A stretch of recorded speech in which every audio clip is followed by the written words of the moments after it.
മലയോരത്തിൻ്റെ കവാടം എന്നറിയപ്പെടുന്ന പേരാവൂർ ടൗണിലാണുള്ളത്. ആ പേരാവൂർ ടൗൺ ഇപ്പോൾ ഗതാഗത കുരുക്ക് കാരണം ശ്വാസം മുട്ടുകയാണ്. ഈ ഗതാഗത കുരുക്കിന് പ്രധാനപ്പെട്ട ഒരു കാരണമെന്ന് പറയുകയാണെങ്കിൽ അനധികൃത പാർക്കിംഗ് ആണ്. ആ അനധികൃത പാർക്കിംഗ് ഉണ്ടാവാനുള്ള കാരണം ഒരു ഇടുങ്ങിയ വഴികളാണ്. ഇവിടുത്തെ പേരാവൂർ ഈ ഒരു പ്രദേശം ഇടുങ്ങിയ റോഡുകളാണ്. മണത്തണ ഭാഗത്തേക്കും അതുപോലെ തന്നെ കൊട്ടിയൂർ ഭാഗത്തേക്കും മാനന്തവാടി ഭാഗത്തേക്കും പോകാനുള്ള മെയിൻ പാതയാണ് ഈ പേരാവൂർ മാർഗം. ആ ഒരു ചെറിയ ഒരു റോഡിലൂടെയാണ് ഈ സ്ഥലങ്ങളിലോട്ടൊക്കെ പോകേണ്ടത്. ഈ സ്ഥലങ്ങൾ നോക്കുകയാണെങ്കിൽ ഈ രണ്ട് സൈഡും വാഹനങ്ങൾ നിർത്തിവെച്ചതിനെ തുടർന്ന് ഏറ്റവും കൂടുതൽ ഗതാഗതം രൂക്ഷമാവുകയാണ്. വൈകുന്നേരങ്ങളിലാണ് ഏറ്റവും കൂടുതൽ ഗതാഗതം ഉണ്ടാകുന്നത്. വിദ്യാർത്ഥികളും അതുപോലെ തന്നെ ജോലി കഴിഞ്ഞ് വരുന്നവരൊക്കെ നിരന്തരം ആശ്രയിക്കുന്ന ഒരു ടൗണാണ്. ആ ടൗണിൽ ഈ രീതിയിലുള്ള ഗതാഗതം ഉണ്ടാകുമ്പോൾ ഏറ്റവും കൂടുതൽ ബാധിക്കുന്നതും ഇവിടുത്തെ ജനങ്ങളെ തന്നെയാണ്. എന്തായാലും ഇവിടുത്തെ ആളുകളോട് ചോദിക്കേണ്ടതുണ്ട്. എന്തായാലും ഗതാഗതത്തെക്കുറിച്ച് ഇവിടുത്തെ നാട്ടുകാരോടും ഇവിടുത്തെ കച്ചവടക്കാരോടും ഓട്ടോറിക്ഷക്കാരോടും എല്ലാവരും കാര്യങ്ങൾ ചോദിക്കേണ്ടതുണ്ട്. എന്തായാലും പെട്ടെന്ന് തന്നെ ചോദിച്ചിട്ട് വേഗം വരാം. ചേട്ടാ, ഇപ്പോൾ നിലവിൽ പേരാവൂർ ടൗണിൽ ഏറ്റവും കൂടുതൽ ഇപ്പോൾ നേരിടുന്നത് ഗതാഗത കുരുക്കാണ്. ആ ഒരു ഗതാഗത കുരുക്കുണ്ടാവാൻ മെയിനായിട്ടുള്ള കാരണം എന്താണ്? ഇപ്പോൾ ഇരിട്ടി കൊട്ടിയൂർ റോഡാണ്. ഇപ്പോൾ ഇവിടെ ഏറ്റവും 3 കൂടി ജംഗ്ഷനാണ്. അപ്പോൾ ഭയങ്കരമായിട്ട് ഇവിടെ ഒന്നാമത് പോലീസില്ല. വല്ലപ്പോഴും ഒരു ഓങ്കാട് വരും, ഇവിടെ കുറച്ച് നേരം നിൽക്കും, അങ്ങ് പോകുന്നു മാത്രമല്ല. നിയന്ത്രിക്കാൻ ആരുമില്ല. സിഗ്നൽ സൗകര്യങ്ങളൊന്നും ഇല്ല. ഒരു സൗകര്യങ്ങളും ഇല്ല. നിയന്ത്രിക്കുന്ന ആൾക്കാരൊന്നുമില്ല. ഒന്നാമത് ഇപ്പം അനധികൃതമായിട്ട് പാർക്കിംഗ് കാണപ്പെടും. പാർക്കിംഗ് ഇല്ല. പാർക്കിങ്ങിനൊന്നുമില്ല. പാർക്കിംഗ് വരുമ്പോൾ അന്നേരം ഇടുന്നെങ്കിൽ പോലീസ് വരും.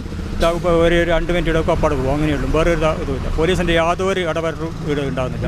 എന്തോ ഭാഗ്യത്തിനാണ് ഇവിടെ അപകടം ഇല്ലാണ്ടിരിക്കുന്നത്.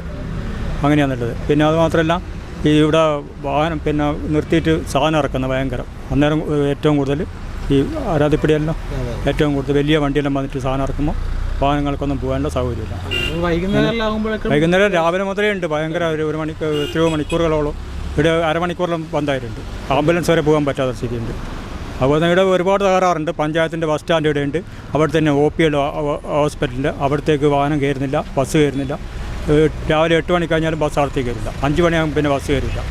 അവിടെ തന്നെ OPL എല്ലാ രോഗികളും പോയിട്ട് ആടെ ഇറങ്ങിയിട്ടാണ് ബസ് സ്റ്റാൻഡിൽ ഇറങ്ങിയിട്ടാണ് അങ്ങോട്ട് പോകുന്നത്. ഇപ്പം ഓട്ടോറിക്ഷ എടുത്തിട്ട് പോകണം. ആദ്യമാണെങ്കിൽ ഇങ്ങ് KK മെഡിക്കൽസിൻ്റെ ജംഗ്ഷനിൽ ഇറങ്ങിയിട്ടാണ് പോകുന്നുണ്ട്. ഇപ്പം ആശുപത്രിൻ്റെ പണിയെടുക്കുന്നുണ്ട്. OPL മേലോട്ടാക്കി. അത് ആരും ഇടപെടുന്നില്ല. ഞാൻ തന്നെ ഒരു ദിവസം പോയിട്ട് പഞ്ചായത്തോട് പറഞ്ഞു നിങ്ങളിങ്ങനെ ചെയ്യണം എന്ന് പറഞ്ഞാൽ അവർ ഇതുവരെ ഇടപെട്ടിട്ടില്ല.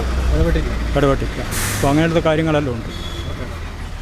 നമ്മൾ പേരാവൂർ ടൗണിനെ കുറിച്ച് വികസന മേഖലകൾ ഒരുപാട് പുറകോട്ടാണ് ഇപ്പോൾ ഉള്ളത്. കാരണം എന്ന് വെച്ചാൽ പുറമേ നിന്നൊരു പാർട്ടികളുടെ ഒരു കടയിലൊരു സാധനം വാങ്ങിക്കാൻ വന്നാൽ പോലും ഒരു വാഹനം വെക്കാനുള്ള സൗകര്യമില്ല. ഇപ്പോൾ എന്ന് പറഞ്ഞാൽ പഞ്ചായത്ത് ഇടപെട്ടിട്ട് ഒരു പാർക്കിംഗ് ഗ്രൗണ്ട് അവിടെ ആക്കിയിട്ടുണ്ട്. പക്ഷേ അവിടെ വണ്ടി ആരും പാർക്ക് ചെയ്യുന്നില്ല. കാരണം എന്ന് വെച്ചാൽ അതിൽ പോലീസ് കുറച്ചുകൂടി സ്ട്രോങ് ആയതുകൊണ്ടാണ്. എന്നാലേ അവിടെ ഇതാക്കി വെക്കാനോ. കാരണം ടൗണിൽ എന്ന് പറഞ്ഞാൽ ഒരു വാഹനം സൈഡ് കൊടുക്കാനോ കൊട്ടിയൂർ റോഡിൽ എന്നെല്ലാം പറഞ്ഞാൽ ഒരു വിഷുവോ പെരുന്നാളോ എങ്ങനെ ഈസ്റ്റർ ദിവസമോ പരിപാടിയുള്ള ദിവസങ്ങൾ ആ വഴിയിലോട്ട് ഒരു വാഹനം പോകാൻ പോകാൻ നമ്മൾ ഓട്ടോറിക്ഷേൻ്റെ തന്നെ എന്ന് വെച്ചാൽ 30 രൂപേൻ്റെ ഒരു ഓട്ടത്തിന് 100 രൂപേൻ്റെ എണ്ണ എത്തിക്കണം. അവിടെ പോയി തിരിച്ചിവിടെ എത്തണമെങ്കിൽ അത്രയും ട്രാഫിക്കിൻ്റെ ഒരു പ്രശ്നങ്ങളുണ്ട്. എന്നുവെച്ചാൽ അത് പഞ്ചായത്തും പോലീസ് ഗവൺമെൻറ് ഇതിലാരും തന്നെ തിരിഞ്ഞു നോക്കാത്തൊരവസ്ഥയാണ്. കാരണം എന്നാൽ റോഡ് 2000 ഇന്നിപ്പം 2026 26 വർഷമായിട്ട് ഒരു വൺ വേ ഉണ്ടാക്കാൻ വേണ്ടി ശ്രമിച്ചിട്ട് ഇതുവരെ നടക്കാത്തൊരവസ്ഥയിലാണ് ഇവിടെ ഉള്ളത്. 4 സെൻറ്റ് സ്ഥലം വാങ്ങിയിട്ട് അത് വേറെ ഒരു വഴിക്കൂട്ടാക്കി അതൊന്നുമല്ലാതെ അത് കൊണ്ട് കളഞ്ഞു. അതൊന്നും ഇതാക്കിയില്ല. ഇപ്പോഴും ആ ഒരു അവസ്ഥയിലാണ് ഉള്ളത്. എന്ന് വെച്ചാൽ അതുകൊണ്ടെന്ന് പറഞ്ഞാൽ വാഹനങ്ങൾ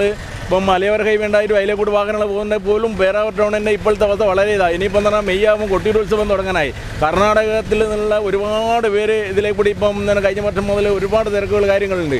അപ്പോൾ എന്ന് പറഞ്ഞാൽ ഇപ്പോൾ ഈ റോഡിൻ്റെ ഇവിടെയുള്ള അവസ്ഥ എന്ന് പറഞ്ഞാൽ അത് നേരിൽ കണ്ടാലേ എല്ലാവർക്കും തന്നെ മനസ്സിലാകും. കാരണം എന്ന് വെച്ചാൽ ഇവിടെയുള്ള ദേശത്തുള്ളവർക്ക് തന്നെ ഒരു വഴിക്ക് പോകാൻ പറ്റാതെ ഒരു അവസ്ഥയാണ് ഇപ്പോൾ ഉള്ളത്. ആ ഒരു ഒടുങ്ങി ഇതെന്ന് പറഞ്ഞാൽ ഇതെല്ലാം മാറി വരേണ്ട കാലങ്ങൾ ഒരുപാടായി കഴിഞ്ഞ് ഇവരെന്ന് പറഞ്ഞാൽ ആരും അതിനെപ്പറ്റി ഒരു തിരിഞ്ഞു നോക്കാത്തൊരവസ്ഥയാണ്. ഞാനത് ഈയിടെ ഇവിടുത്തെ നമ്മൾ കൈവേശ് ചാനൽ വന്നൊരു MLAൻ്റെ കാര്യങ്ങളിലൂടെ MLA പറഞ്ഞു ഈ റോഡിൻ്റെ ഭാഗങ്ങൾ എന്ന് വെച്ചാൽ പുറത്ത് മലയോര കൈവേ അങ്ങനെയുള്ള ഭാഗങ്ങളുണ്ടെങ്കിൽ നമ്മൾ പേരാവൂർ ടൗൺ വെച്ച് ഇടുങ്ങിയ ഒരു ഭാഗമായി കിടക്കുക അങ്ങനെ ഒന്നും വല്ലാത്തൊരവസ്ഥയാണ്. ഒരു മേഖലയിൽ പോകാനോ വരാനോ പറ്റാതെ ഒരവസ്ഥയല്ല. അതിനുവേണ്ടി ഗവൺമെൻറ് എല്ലാവരും കൂടുതലായി കണ്ട് ശ്രമിക്കണമെന്നാണ് എനിക്ക് ഈ ഇതിൽ പറയാനുള്ളത്.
ഇപ്പോൾ നിലവിൽ നമുക്ക് കാണാൻ സാധിക്കുന്നുണ്ട് ഏറ്റവും കൂടുതൽ ഗതാഗതക്കുരുക്ക് നമുക്കിവിടെ കാണാൻ കഴിയുന്നുണ്ട്.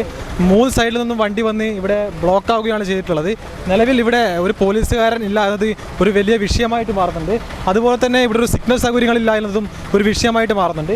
ഏറ്റവും കൂടുതൽ വണ്ടികൾ ഇവിടെ ബ്ലോക്കായിട്ടും നിലവിൽ നിങ്ങൾക്ക് വിഷ്വൽ കൃത്യമായിട്ട് കാണാൻ സാധിക്കുന്നുണ്ട്. 3 സൈഡിൽ നിന്നും വണ്ടി വന്ന് അവിടെ ബ്ലോക്ക് ആവുകയാണ്. അങ്ങോട്ടും ഇങ്ങോട്ടും പോകാൻ പറ്റാതെ സെൻട്രലിൽ തന്നെ ഇത് ബ്ലോക്ക് അനുഭവപ്പെടുന്നുണ്ട്. ഏറ്റവും ഗുരുതരമായിട്ടുള്ളൊരു വീഴ്ച തന്നെയാണ് നമുക്ക് ഇവിടെ പേരാവൂർ ടൗണിൽ കാണാൻ കഴിയുന്നത്. ഇത് പോലീസുകാരുടെയും ഇവിടുത്തെ അധികൃതരെയും കൃത്യമായിട്ട് കാണേണ്ട ഒരു കാര്യമാണ്. നമ്മളിത് കൃത്യമായിട്ട് കാണേണ്ട കാര്യങ്ങളാണ്. 3 സൈഡും നല്ല രീതിയിലുള്ള ബ്ലോക്ക് അനുഭവപ്പെടുന്നുണ്ട്. ഒരു സൈഡിലും വണ്ടികൾ പോകാൻ പറ്റാത്ത സ്ഥിതി ഉണ്ടാകുന്നുണ്ട്. എന്തായാലും ഇതിനുള്ള മാർഗം പെട്ടെന്ന് തന്നെ കണ്ടില്ലെങ്കിൽ ഈ പേരാവൂർ ടൗൺ എന്നൊരു പ്രദേശം ഗതാഗത കുരുക്കിൻ്റെ മെയിൻ കേന്ദ്രമായിട്ട് മാറും എന്നതിൽ ഒരു സംശയമില്ല. ഉണ്ടാകുന്ന ഗതാഗത കുരുക്ക് ബസ്സുകളെ ബാധിക്കാറുണ്ടോ? ഈ ഗതാഗത കുരുക്ക് എല്ലാവർക്കും ബാധിക്കുന്നുണ്ട്. ഉണ്ടല്ലേ? നല്ല ഗതാഗത കുരുക്ക് ഉണ്ടാവാറുണ്ടോ? എല്ലാ സമയത്തും പാർക്കിങ്ങിൻ്റെയാണ്. സൈഡിലും വണ്ടികൾ പാർക്ക്. രണ്ട് സൈഡ്. നേരത്തെ പറഞ്ഞതുപോലെ പേരാവൂരിൻ്റെ ഈ ഗതാഗത കുരുക്കിന് പ്രധാനപ്പെട്ടൊരു കാരണം ഇവിടുത്തെ അനധികൃത പാർക്കിംഗ് തന്നെയാണ്. ഈ ചെറിയ ഒരു റോഡാണ്. ഈ 2 ഭാഗത്തും വാഹനങ്ങൾ പാർക്ക് ചെയ്തിട്ടാണ് ഇത്രയും ഒരു വലിയൊരു ഗതാഗത കുരുക്ക് ഇവിടെ കാണാൻ സാധിക്കുന്നത്. അതുപോലെ തന്നെ സിഗ്നൽ സൗകര്യങ്ങളും പോലീസ് ഇല്ലാതെ എന്നതും ഇവിടുത്തെ പ്രധാനപ്പെട്ട ഒരു വീഴ്ച തന്നെയാണ്. ഈ ഒരു പ്രധാനപ്പെട്ട കുറച്ച് കാര്യങ്ങളാണ് ഇവിടുത്തെ ഗതാഗത കുരുക്കിന് ഏറ്റവും പ്രധാനപ്പെട്ട കാരണമായി നമുക്ക് കാണാൻ സാധിക്കുന്നത്. ക്യാമറ പേഴ്സൺ അഫ്ലുവിനൊപ്പം അതുൽ ബ്ലാത്തൂർ, ഏജനെറ്റ്.